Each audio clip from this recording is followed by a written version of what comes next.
खबर पंजाब के सब तो वड्डे मुद्दे श्री गुरु ग्रंथ साहिब जी की बेअदबी दीयां घटनावां के मुद्दे नाल जुड़ी हुई है।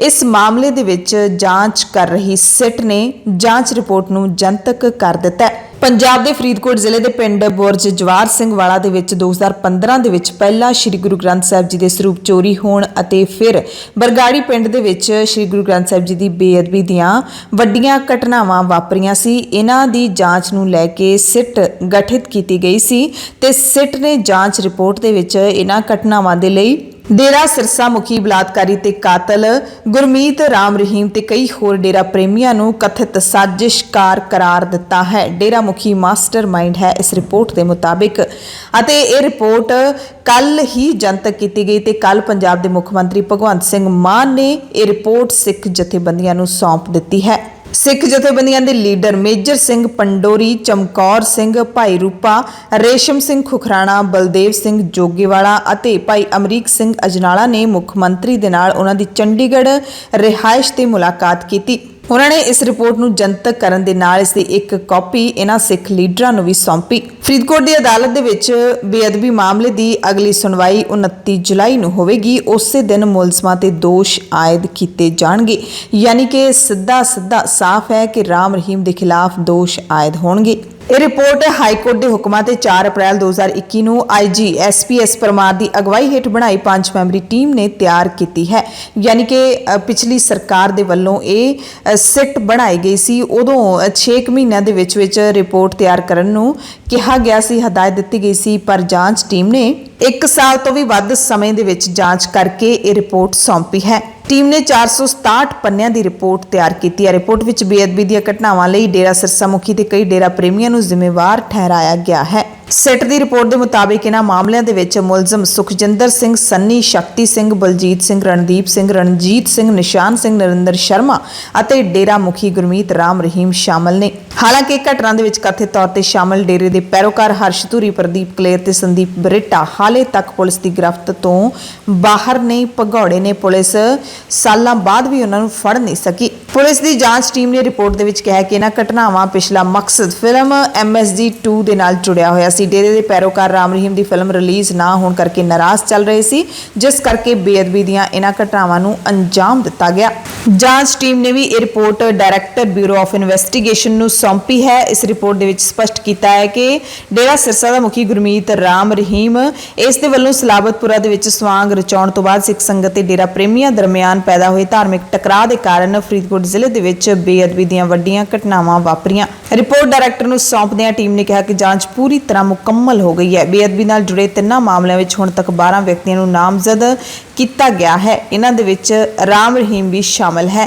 ते हुण इस रिपोर्ट के उत्ते कार्रवाई कदों होएगी? हालांकि अगली तरीक है जिहड़ी पा दित्ती है अदालत ने, ते फरीदकोट अदालत इस मसले के उत्ते दोषियों के खिलाफ की फैसला लेगी, इसकी उड़ीक रहेगी 29 जुलाई तक। मुख्यमंत्री नाल मुलाकात तो बाद भाई अमरीक सिंह अजनाला ने कहा कि बादल सरकार ते कैप्टन सरकार ने सिर्फ गोंगलूआं तो मिट्टी झाड़ी। उन्होंने कहा कि असीं 3 मंगां लैके मुख्यमंत्री मान दे नाल मुलाकात करन दे लई गए सी। इन्हां मंगां दे विच बुरज जवाहर सिंह वाला दे विचों सरूप चोरी कीते जाण, फिर श्री गुरु ग्रंथ साहिब जी दे सरूप दी बेअदबी कीते जाण अते 20 जुलाई 2020 दी जिहड़ी घटना श्री गुरु ग्रंथ साहिब जी दे सरूप चोरी होई सी कल्याण नगर तो, उस बारे भी असीं इंसाफ की मंग की सी। उन्होंने दस्सिया कि सानू पता लग्या कि बरगाड़ी बेअदबी के दोषियों नूं कानून के कटहरे दे विच खड़ा किया गया है। 29 जुलाई नूं दोषियों बारे पता लगूगा अते फिर सज़ा का ऐलान होवेगा। जांच रिपोर्ट नूं जनतक करदिआं उन्होंने दस्सिया कि रिपोर्ट दे विच डेरा सिरसा के मुखी गुरमीत सिंह राम रहीम नूं पहला जिम्मेदार दस्सिया गया है, मुख साजिशकर्ता दस्सिया गया ते राम रहीम खिलाफ केस भी दर्ज किया जाऊगा। ये मुख्यमंत्री ने कहते भरोसा दिता है। सो वड्डी कार्रवाई हुई है। मुख्यमंत्री भगवंत सिंह मान ने खुद ये जांच रिपोर्ट सिख लीडरां नूं दित्ती है। हालांकि जांच रिपोर्ट जनतक नहीं की गई है। इसके अंदर की कुछ लिखिया है इस बारे हाले असीं जानकारी नहीं दे सकांगे। आम आदमी पार्टी के विधायक कुंवर विजय प्रताप सिंह ने लंघे पंजाब विधान सभा के बजट सैशन के विच भी यह मुद्दा चुक्या सी, पर सरकार ने या कह लीए कि स्पीकर ਸਪੀਕਰ ਨੇ ਚਰਚਾ ਦਾ ਸਮਾਂ ਨਹੀਂ ਦਿੱਤਾ ਸੀ। ਹੁਣ ਤੱਕ ਸਾਰੀਆਂ ਸਿਆਸੀ ਪਾਰਟੀਆਂ ਇਸ ਮਸਲੇ ਨੂੰ ਲੈ ਕੇ ਇੱਕ ਦੂਸਰੇ ਤੇ ਇਲਜ਼ਾਮਬਾਜ਼ੀਆਂ ਹੀ ਕਰਦੀਆਂ ਰਹੀਆਂ ਨੇ। 7 ਸਾਲ ਨਿਕਲ ਗਏ ਪਰ ਦੋਸ਼ੀਆਂ ਨੂੰ ਹਾਲੇ ਤੱਕ ਸਜ਼ਾ ਨਹੀਂ ਦਿੱਤੀ ਗਈ। ਹੁਣ ਆਮ ਆਦਮੀ ਪਾਰਟੀ ਵੱਲੋਂ ਵੀ ਬੇਅਦਬੀ ਦੇ ਦੋਸ਼ੀਆਂ ਨੂੰ ਸਜ਼ਾ ਦੇਣ ਦਾ ਦਾਅਵਾ ਕੀਤਾ ਜਾ ਰਿਹਾ ਹੈ। ਸਰਕਾਰ ਇਸ ਰਿਪੋਰਟ ਨੂੰ ਲੈ ਕੇ ਐਕਸ਼ਨ ਕੀ ਲਵੇਗੀ, ਹਾਲਾਂਕਿ ਇਹ ਹਾਲੇ ਵੀ ਸਵਾਲ ਬਣਿਆ ਹੋਇਆ ਹੈ। ਕਾਂਗਰਸ ਵਿਧਾਇਕ ਸੁਖਪਾਲ ਸਿੰਘ ਖਹਿਰਾ ਨੇ ਮੁੱਖ ਮੰਤਰੀ ਭਗਵੰਤ ਮਾਨ ਦੇ ਵੱਲੋਂ ਬਰਗਾੜੀ ਰਿਪੋਰਟ ਅੰਗਰੇਜ਼ੀ ਵਿੱਚ ਜਾਰੀ ਕਰਨ ਤੇ ਤੰਜ ਕੱਸਿਆ ਹੈ। ਉਹਨਾਂ ਕਿਹਾ ਕਿ ਕਿੰਨੀ ਸ਼ਰਮ ਵਾਲੀ ਗੱਲ ਹੈ ਕਿ ਸਿੱਖਾਂ ਤੇ ਪੰਜਾਬ ਨਾਲ ਸੰਬੰਧਿਤ ਸਭ ਤੋਂ ਮਹੱਤਵਪੂਰਨ ਰਿਪੋਰਟ ਪੇਸ਼ ਕਰਨ ਦੇ ਲਈ ਅੰਗਰੇਜ਼ੀ ਭਾਸ਼ਾ ਨੂੰ ਚੁਣਿਆ ਗਿਆ, ਜਦਕਿ ਮੁੱਖ ਮੰਤਰੀ ਜੀ ਦੂਜਿਆਂ ਨੂੰ ਪੰਜਾਬੀ ਬੋਲਣਾ ਸਿਖਾਉਂਦੇ ਨੇ। ਦੂਜਾ ਕਹਿੰਦੇ ਆਪ ਸਰਕਾਰ ਇਸ ਰਿਪੋਰਟ ਦੇ ਵਿੱਚ ਮੁੱਖ ਦੋਸ਼ੀ ਬਾਦਲਾਂ ਨੂੰ ਨਾਮਜ਼ਦ ਕਰਨ ਦੇ ਵਿੱਚ ਵੀ ਅਸਫਲ ਰਹੀ ਹੈ। ਕਹਿੰਦੇ ਕਿ ਇਸ ਨੂੰ ਆਪ ਤੇ ਬਾਦਲਾਂ ਦਾ ਗੱਠ ਜੋੜ ਮੰਨਿਆ ਜਾ ਸਕਦਾ ਹੈ। ਇਹ ਖਬਰ ਹੁਣ ਉਹਨਾਂ ਲੋਕਾਂ ਦੇ ਲਈ ਹੈ ਜਿਨ੍ਹਾਂ ਦੇ ਰਿਸ਼ਤੇਦਾਰ ਜਾਂ ਫਿਰ ਪਰਿਵਾਰ ਵਿਦੇਸ਼ਾਂ ਦੇ ਵਿੱਚ ਰਹਿੰਦੇ ਨੇ ਤੇ ਹੁਣ ਤੁਸੀਂ ਵਿਦੇਸ਼ੀ ਰਿਸ਼ਤੇਦਾਰਾਂ ਤੋਂ 10 ਲੱਖ ਰੁਪਏ ਲੈ ਸਕਦੇ ਹੋ। ਕੇਂਦਰੀ ਗ੍ਰਹਿ ਮੰਤਰਾਲੇ ਨੇ ਵਿਦੇਸ਼ੀ ਚੰਦਾ ਰੈਗੂਲੇਸ਼ਨ ਐਕਟ ਯਾਨੀ ਕਿ FCRA ਨਾਲ ਜੁੜੇ ਕੁਝ ਨਿਯਮਾਂ ਦੇ ਵਿੱਚ ਸੋਧ ਕਰਕੇ ਭਾਰਤੀਆਂ ਨੂੰ ਵਿਦੇਸ਼ਾਂ ਵਿੱਚ ਰਹਿ ਰਹੇ ਆਪਣੇ ਰਿਸ਼ਤੇਦਾਰਾਂ ਤੋਂ ਸਾਲ 'ਚ 10 ਲੱਖ ਰੁਪਏ ਤੱਕ ਲੈਣ ਦੀ ਇਜਾਜ਼ਤ ਦੇ ਦਿੱਤੀ ਹੈ। ਇਸ ਲਈ ਉਹਨਾਂ ਨੂੰ ਅਧਿਕਾਰੀਆਂ ਨੂੰ ਜਾਣਕਾਰੀ ਜ਼ਰੂਰ ਦੇਣੀ ਪਵੇਗੀ। ਪਹਿਲਾਂ ਵਿਦੇਸ਼ਾਂ ਵਿੱਚ ਰਹਿੰਦੇ ਰਿਸ਼ਤੇਦਾਰਾਂ ਤੋਂ ਸਿਰਫ 1 ਲੱਖ ਰੁਪਏ ਹੀ ਲਏ ਜਾ ਸਕਦੇ ਸਨ, ਸੋ ਇਹ ਵੱਡੀ ਰਾਹਤ ਹੈ, ਵੱਡਾ ਵਾਧਾ ਹੈ ਕਿ ਤੁਸੀਂ 10 ਲੱਖ ਰੁਪਏ ਲੈ ਸਕਦੇ ਹੋ। ਗ੍ਰਹਿ ਮੰਤਰਾਲੇ ਨੇ ਜਾਰੀ ਕੀਤੇ ਨੋਟੀਫਿਕੇਸ਼ਨ ਦੇ ਵਿੱਚ ਕਿਹਾ ਹੈ ਕਿ ਜੇ ਰਕਮ 10 ਲੱਖ ਰੁਪਏ ਤੋਂ ਵੱਧ ਹੋਵੇ ਤਾਂ ਲੋਕਾਂ ਨੂੰ 30 ਦਿਨ ਦੀ ਬਜਾਏ ਹੁਣ ਸਰਕਾਰ ਨੂੰ ਸੂਚਨਾ ਦੇਣ ਦੇ ਲਈ 90 ਦਿਨਾਂ ਦਾ ਸਮਾਂ ਮਿਲੇਗਾ। ਇਸ ਨਿਯਮ ਦੇ ਵਿੱਚ ਪਹਿਲਾਂ ਕਿਹਾ ਗਿਆ ਸੀ ਕਿ ਕੋਈ ਵੀ ਵਿਅਕਤੀ ਆਪਣੇ ਵਿਦੇਸ਼ੀ ਰਿਸ਼ਤੇਦਾਰ ਤੋਂ 1 ਸਾਲ ਵਿੱਚ 1 ਲੱਖ ਰੁਪਏ ਤੋਂ ਵੱਧ ਦੀ ਰਕਮ ਲੈਂਦਾ ਤਾਂ ਉਸ ਨੂੰ 30 ਦਿਨਾਂ ਦੇ ਅੰਦਰ ਇਸ ਦੀ ਜਾਣਕਾਰੀ ਦੇਣੀ ਪਊਗੀ, ਪਰ ਹੁਣ 3 ਮਹੀਨੇ ਹੈਗੇ ਆ ਤੁਹਾਡੇ ਕੋਲ। ਸੋਧੇ ਗਏ ਨਿਯਮਾਂ ਦੇ ਵਿੱਚ ਇਹ ਵੀ ਕਿਹਾ ਗਿਆ ਕਿ ਵਿਅਕਤੀ ਅਤੇ ਜਥੇਬੰਦੀਆਂ ਜਾਂ ਫਿਰ NGOs ਨੂੰ ਬੈਂਕ ਖਾਤੇ ਬਾਰੇ ਗ੍ਰਹਿ ਮੰਤਰਾਲੇ ਨੂੰ 45 ਦਿਨ ਪਹਿਲਾਂ ਜਾਣਕਾਰੀ ਦੇਣੀ ਪਊਗੀ।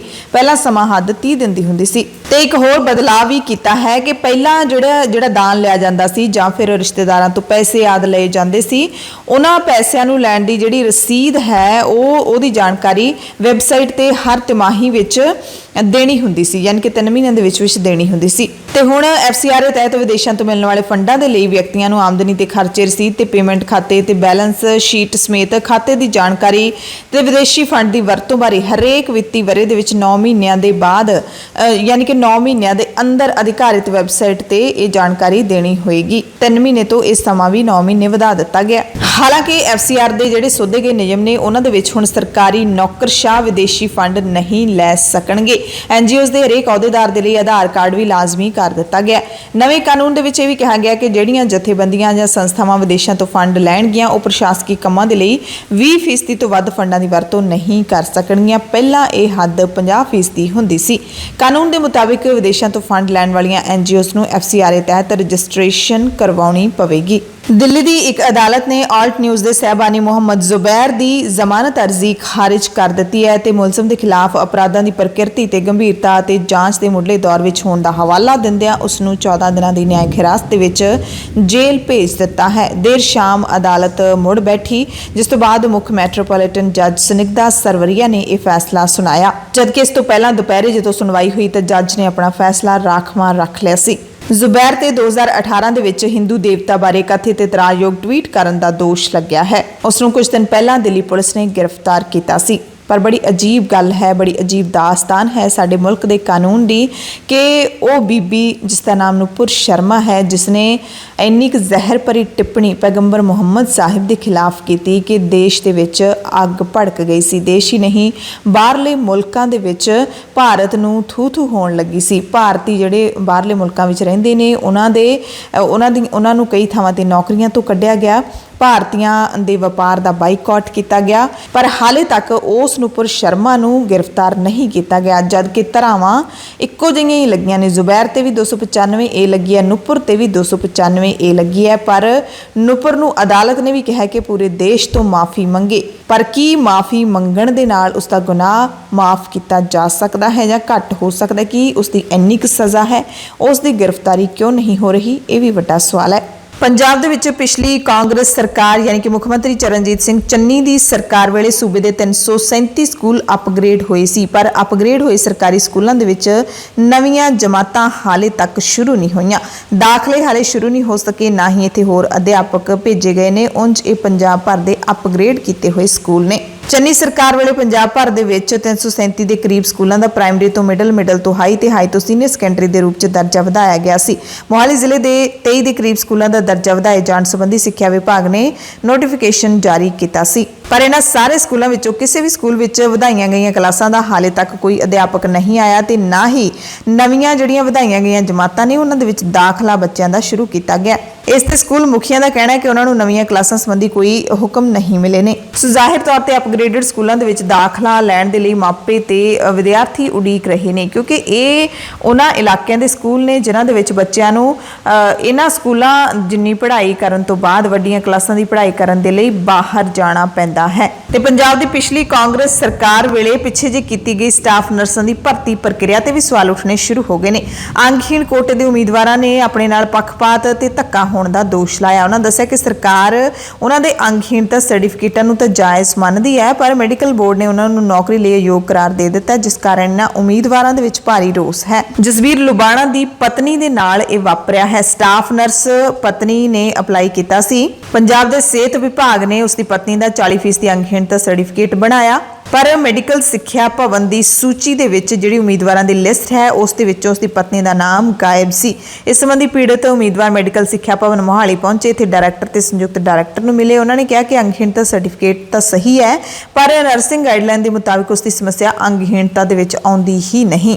ਤੇ ਜਦੋਂ ਅਧਿਕਾਰੀ ਨੂੰ ਸਵਾਲ ਕੀਤਾ ਕਿ ਜੇ ਉਸ ਦੀ ਸਮੱਸਿਆ ਅੰਗਹੀਣਤਾ ਦੇ ਵਿੱਚ ਆਉਂਦੀ ਨਹੀਂ ਤਾਂ ਸਰਟੀਫਿਕੇਟ ਕਿਵੇਂ ਬਣ ਗਿਆ, ਤੇ ਇਸੇ ਤਰ੍ਹਾਂ ਪੰਜਾਬ ਦੇ ਕਈ ਅੰਗਹੀਣ ਜਿਹੜੇ ਲੋਕ ਨੇ, ਨੌਜਵਾਨ ਨੇ, ਉਹ ਖੱਜਲ ਖੁਆਰ ਹੋ ਰਹੇ ਨੇ। ਜਦਕਿ ਮਹਿਕਮਾ ਉਹੀ ਰਟਿਆ ਰਟਾਇਆ ਜਵਾਬ ਦਿੰਦਾ ਹੈ ਹਰ ਵਾਰੀ ਕਿ ਅਸੀਂ ਤਾਂ ਪਾਰਦਰਸ਼ੀ ਢੰਗ ਦੇ ਨਾਲ ਜਿਹੜੀ ਇਹ ਭਰਤੀ ਹੈ ਉਹ ਕੀਤੀ ਹੈ। ਬੰਦੀ ਸਿੰਘ ਗੁਰਦੀਪ ਸਿੰਘ ਖੇੜਾ ਦੀ ਕੱਲ ਸ਼ਾਮ ਐਂਜੀਓਗ੍ਰਾਫੀ ਕੀਤੀ ਗਈ ਤਾਂ ਕਿ ਦਿਲ ਦੀਆਂ ਨਾੜੀਆਂ ਵਿੱਚ ਆਈ ਰੁਕਾਵਟ ਦਾ ਪਤਾ ਲਾਇਆ ਜਾ ਸਕੇ। ਇੱਕ ਦਿਨ ਪਹਿਲਾਂ ਉਹਨਾਂ ਨੂੰ ਗੁਰੂ ਨਾਨਕ ਦੇਵ ਹਸਪਤਾਲ ਅੰਮ੍ਰਿਤਸਰ ਦੇ ਐਮਰਜੈਂਸੀ ਵਾਰਡ ਦੇ ਵਿੱਚ ਦਾਖਲ ਕਰਵਾਇਆ ਗਿਆ ਸੀ। ਉਹ ਅੰਮ੍ਰਿਤਸਰ ਦੀ ਕੇਂਦਰੀ ਜੇਲ੍ਹ ਦੇ ਵਿੱਚ ਬੰਦ ਸਨ। ਉਹਨਾਂ ਦੀ ਸਿਹਤ ਦੇ ਵਿੱਚ ਖਰਾਬੀ ਆਈ ਤਾਂ ਇਸ ਹਸਪਤਾਲ 'ਚ ਦਾਖਲ ਕਰਵਾਇਆ ਗਿਆ। ਪਰਸੋਂ ਜਦੋਂ ਦਾਖਲ ਕਰਵਾਇਆ ਸੀ ਤਾਂ ਪਰਿਵਾਰ ਸਮੇਤ ਹਵਾਰਾ ਕਮੇਟੀ ਦੇ ਮੈਂਬਰਾਂ ਨੇ ਮੁੱਖ ਮੰਤਰੀ ਨੂੰ ਟਵੀਟ ਕਰਕੇ ਇਹ ਮੰਗ ਕੀਤੀ ਸੀ ਕਿ ਗੁਰਦੀਪ ਸਿੰਘ ਖੇੜਾ ਦਾ ਇਲਾਜ ਇੱਥੇ ਸਹੀ ਤਰੀਕੇ ਨਾਲ ਨਹੀਂ ਹੋ ਰਿਹਾ, ਕਿਉਂਕਿ ਜਿਹੜੇ ਵਾਰਡ ਦੇ ਵਿੱਚ ਉਹਨਾਂ ਨੂੰ ਐਮਰਜੈਂਸੀ ਇਲਾਜ ਦੇ ਲਈ ਭੇਜਿਆ ਗਿਆ ਉਸ ਵਾਰਡ ਦੇ ਵਿੱਚ ਨਾ ਹੀ ਡਾਕਟਰ ਨਾ ਹੀ ਸਹਾਇਕ ਡਾਕਟਰ ਮੌਜੂਦ ਸਨ। ਜਿਸ ਤੋਂ ਬਾਅਦ ਉਹਨਾਂ ਨੇ ਮੁੱਖ ਮੰਤਰੀ ਨੂੰ ਟੈਗ ਕਰਕੇ ਟਵੀਟ ਕੀਤਾ ਤੇ ਮੁੱਖ ਮੰਤਰੀ ਨੂੰ ਕੀਤੇ ਟਵੀਟ ਤੋਂ ਬਾਅਦ ਇਲਾਜ ਤਸੱਲੀ ਬਖਸ਼ ਹੋਇਆ ਹੈ। ਹੁਣ ਭਾਈ ਖੇੜਾ ਦੀ ਪਤਨੀ ਤੇ ਹਵਾਰਾ ਕਮੇਟੀ ਦੇ ਲੀਡਰਾਂ ਨੇ ਇਲਾਜ ਬਾਰੇ ਸੰਤੁਸ਼ਟੀ ਜਤਾਈ। ਭਾਰਤ ਦੀ ਕੇਂਦਰ ਸਰਕਾਰ ਨੇ 4 ਜੁਲਾਈ 1955 ਦੇ ਵਿੱਚ ਵੀ ਸੱਚਖੰਡ ਸ੍ਰੀ ਦਰਬਾਰ ਸਾਹਿਬ ਦੇ ਉੱਤੇ ਹਮਲਾ ਕਰਵਾਇਆ ਸੀ। ਉਸ ਹਮਲੇ ਦੀ ਯਾਦ ਦੇ ਵਿੱਚ ਸ਼੍ਰੋਮਣੀ ਗੁਰਦੁਆਰਾ ਪ੍ਰਬੰਧਕ ਕਮੇਟੀ ਦੇ ਵੱਲੋਂ ਕੱਲ ਗੁਰਦੁਆਰਾ ਮੰਜੀ ਸਾਹਿਬ ਦੀਵਾਨ ਹਾਲ ਵਿਖੇ ਅਖੰਡ ਪਾਠ ਆਰੰਭ ਕਰਵਾਏ ਗਏ ਨੇ। ਕੱਲ ਨੂੰ ਭੋਗ ਤੋਂ ਬਾਅਦ ਸਮਾਗਮ ਹੋਣਗੇ। ਬੁਲੇਟਿਨ ਦੇ ਵਿੱਚ ਤੁਹਾਨੂੰ ਰਾਜਸਥਾਨ ਦੇ ਉਦੈਪੁਰ ਕਤਲकांड ਦੀ ਖਬਰ ਵੀ ਦੇ ਦਿੰਨੇ ਆ। ਇੱਥੇ ਵਕੀਲਾਂ ਨੇ ਮੁਲਜ਼ਮਾਂ ਦੀ ਕੁੱਟਮਾਰ ਕੀਤੀ, ਉਹ ਵੀ ਬੁਰੇ ਤਰੀਕੇ ਦੇ ਨਾਲ ਕੀਤੀ। ਦਰਅਸਲ ਦਰਜੀ ਕਨ੍ਹਈਆ ਲਾਲ ਕਤਲ ਕੇਸ ਦੇ ਵਿੱਚ ਗ੍ਰਿਫਤਾਰ ਕੀਤੇ ਗਏ 4 ਜਣਿਆਂ ਦੀ ਅਦਾਲਤ ਵਿੱਚ ਪੇਸ਼ੀ ਵਕਤ ਵਕੀਲ ਗੁੱਸੇ ਵਿੱਚ ਆ ਗਏ। ਉਹਨਾਂ ਨੇ ਮੁਲਜ਼ਮਾਂ ਤੇ ਹਮਲਾ ਕਰ ਦਿੱਤਾ, ਬੁਰੀ ਤਰ੍ਹਾਂ ਕੁੱਟਿਆ। ਇਸ ਤੋਂ ਪਹਿਲਾਂ ਪੇਸ਼ੀ ਦੌਰਾਨ ਅਦਾਲਤ ਨੇ ਮੁਲਜ਼ਮਾਂ ਨੂੰ 10 ਦਿਨਾਂ ਦੇ ਪੁਲਿਸ ਰਿਮਾਂਡ ਤੇ ਵੀ ਭੇਜ ਦਿੱਤਾ ਤੇ ਘਟਨਾ ਮੁਲਜ਼ਮਾਂ ਨੂੰ ਪੇਸ਼ੀ ਤੋਂ ਵਾਪਸ ਲਿਜਾਣ ਵਕਤ ਵਾਪਰੀ। ਸੂਤਰਾਂ ਨੇ ਦੱਸਿਆ ਕਿ ਵਕੀਲਾਂ ਦੇ ਇੱਕ ਟੋਲੇ ਨੇ ਮੁਲਜ਼ਮਾਂ ਤੇ ਹਮਲਾ ਕਰ ਦਿੱਤਾ, ਉਹਨਾਂ ਦੇ ਕੱਪੜੇ ਪਾੜ ਦਿੱਤੇ, ਗਾਲਾਂ ਕੱਢਦਿਆਂ ਬੁਰੀ ਤਰ੍ਹਾਂ ਕੁੱਟਮਾਰ ਕੀਤੀ। ਪੁਲਿਸ ਕਿਸੇ ਤਰ੍ਹਾਂ ਮੁਲਜ਼ਮਾਂ ਨੂੰ ਵਕੀਲਾਂ ਤੋਂ ਬਚਾ ਕੇ ਗੱਡੀ ਵਿੱਚ ਚੜ੍ਹਾ ਕੇ ਫਿਰ ਲੈ ਗਈ। ਪੁਲਿਸ ਨੇ ਕੱਲ ਇਸ ਕਤਲ ਕੇਸ ਦੇ ਵਿੱਚ ਗ੍ਰਿਫਤਾਰ ਕੀਤੇ ਗਏ ਰਿਆਜ਼ ਅਖਤਰੀ, ਗੌਸ ਮੁਹੰਮਦ ਮੋਹਸਿਨ ਤੇ ਆਸਿਫ ਨੂੰ ਸਖਤ ਸੁਰੱਖਿਆ ਪ੍ਰਬੰਧਾਂ ਹੇਠ ਅਦਾਲਤ ਵਿੱਚ ਪੇਸ਼ ਕੀਤਾ ਤੇ ਹੁਣ 12 ਜੁਲਾਈ ਨੂੰ ਮੁੜ ਇਸ ਮਾਮਲੇ ਦੀ ਸੁਣਵਾਈ ਹੋਵੇਗੀ। ਵਕੀਲਾਂ ਨੇ ਮੁਲਜ਼ਮਾਂ ਦੀ ਕੁੱਟਮਾਰ ਕਰਨ ਸਮੇਂ ਪਾਕਿਸਤਾਨ ਦੇ ਖਿਲਾਫ ਵੀ ਨਾਅਰੇਬਾਜ਼ੀ ਕੀਤੀ ਤੇ ਕੱਲ ਜ਼ਿਲ੍ਹਾ ਪ੍ਰਸ਼ਾਸਨ ਨੇ ਉਦੈਪੁਰ ਦੇ 7 ਥਾਣਾ ਖੇਤਰਾਂ ਵਿੱਚ ਲਾਏ ਕਰਫਿਊ ਵਿੱਚ 4 ਘੰਟੇ ਦੀ ਢਿੱਲ ਵੀ ਦਿੱਤੀ। ਪਰ ਬੜੀ ਹੈਰਾਨੀ ਦੀ ਗੱਲ ਹੈ ਕਿ ਜਿਸ ਨੂਪੁਰ ਸ਼ਰਮਾ ਦੇ ਕਰਕੇ ਸਾਰਾ ਕੁਝ ਵਾਪਰ ਰਿਹਾ ਹੈ ਉਹ ਹਾਲੇ ਤੱਕ ਪੁਲਿਸ ਦੀ ਗ੍ਰਿਫਤ ਤੋਂ ਬਾਹਰ ਹੈ। ਸੁਪਰੀਮ ਕੋਰਟ ਨੇ ਵੀ ਪਰਸੋਂ ਚੌਥੇ ਟਿੱਪਣੀ ਕਰਦੇ ਹੋਏ ਨੂਪੁਰ ਨੂੰ ਲਾਂਤਾਂ ਪਾਈਆਂ ਸੀ ਤੇ ਉਸ ਨੂੰ ਸਿੱਧੇ ਤੌਰ ਤੇ ਜ਼ਿੰਮੇਦਾਰ ਦੱਸਿਆ ਸੀ ਅਤੇ ਕਿਹਾ ਸੀ ਕਿ ਉਹ ਪੂਰੇ ਮੁਲਕ ਤੋਂ ਮਾਫੀ ਮੰਗੇ। ਤੇ ਹੁਣ ਪੈਗੰਬਰ ਮੁਹੰਮਦ ਸਾਹਿਬ ਬਾਰੇ ਇਤਰਾਜ਼ਯੋਗ ਟਿੱਪਣੀ ਕਰਨ ਵਾਲੀ ਨੂਪੁਰ ਸ਼ਰਮਾ ਦੇ ਖਿਲਾਫ ਕੋਲਕਾਤਾ ਦੀ ਪੁਲਿਸ ਨੇ ਲੁੱਕਆਊਟ ਨੋਟਿਸ ਜਾਰੀ ਕਰ ਦਿੱਤਾ ਕਿਉਂਕਿ ਉਸਨੇ 4 ਵਾਰੀ ਸਮਨਾ ਨੂੰ ਅਣਗੌਲਿਆਂ ਕੀਤਾ ਸੀ, ਜਿਸ ਤੋਂ ਬਾਅਦ ਇਹ ਨੋਟਿਸ ਜਾਰੀ ਹੋਇਆ ਹੈ।